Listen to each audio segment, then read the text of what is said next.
Hi there, I'm Dan Dawkins for CBG. What is the Elder Scrolls Online? Well, you might already know, but if you're relatively new to the franchise like me and have only recently discovered Skyrim, the prospect of an MMO game can seem a little bit daunting. But don't worry, we've got everything you need to know about the Elder Scrolls Online for newcomers and experts coming right up.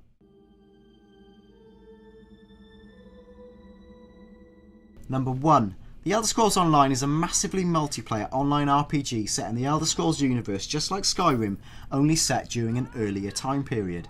Number 2. The PC version comes out on the April the 4th, 2014, but it hits PS4 and Xbox One a few months later in June. Number 3. The Elder Scrolls Online is released as a regular digital or retail product with a $40 to $50 upfront cost, but it does require a monthly subscription of £8.99 or $14.99 a month on top. So for example, a year's play would cost you £147.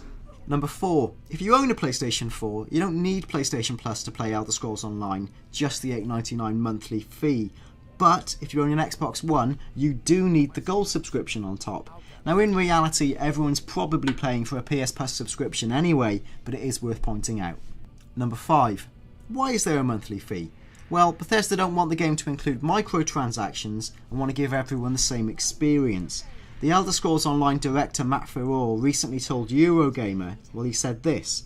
He said, "We don't want players to hit monetization fees when they're in the world. It's like, I go into a dungeon and the game says you can't access this, go and buy 50 credits. We didn't want that experience. If I pay for a month at a time, I want to have 100% of the game." Number 6.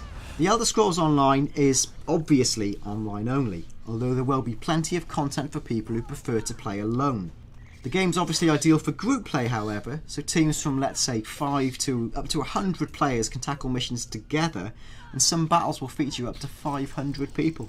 Number 7. The Elder Scrolls Online is set in Tamriel, part of the same universe as Skyrim in the other Elder Scrolls games, but it's got an unconnected storyline. The Elder Scrolls Online is set 1,000 years before Skyrim, and it's like a form of extreme prequel. Number 8.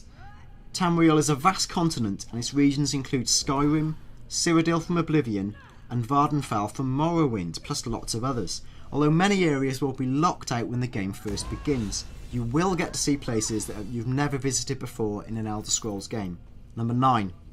Many of the places you've seen in Skyrim and Oblivion will be in the game, but the Imperial province of Cyrodiil is reserved for the location of Elder Scrolls Online kind of end game, where you reach the highest level of experience and have to fight players from rival factions with the crowning goal of like crowning a new emperor. Number 10. You play as one of 3 warring factions. First is the Aldmeri Dominion, who are represented by an eagle, and they're composed of Altmer, which are high elves, Bosmer, which are wood elves, and Khajiit. The second class is the Daggerfall Covenant, represented by a lion. Now they're composed of Bretons, Redguards, and Orsimer, which is basically orcs. Finally, there's the Ebonheart Pact, which is represented by a dragon. They're composed of Nords, Dunmer, which are dark elves, and Argonians. Number 11. On the surface, the structure of the game is a lot like Skyrim. You begin as a prisoner in a largely linear tutorial section before being invited to pick up quests from different people in the world. Number 12. If you played an Elder Scrolls game as any race other than a Dark Elf, Nord or Imperial, this will be your first chance to see those races' homeland in a modern Elder Scrolls title. Number 13. Elder Scrolls Online has an overall plot that can be played in a solo player style fashion or in groups, and each region has its own overarching narrative. However, if you don't complete the required section of the main plot, you can't advance to certain regions in the game. 14.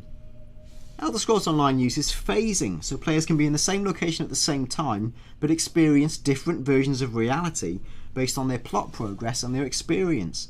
For example, I might be fighting to defend a village, but in your version of the game, there is no attack on the village, although you can still see me running around within that town. 15. The familiar hierarchy of Morrowind, Oblivion and Skyrim is gone, meaning that you can't play as an Imperial.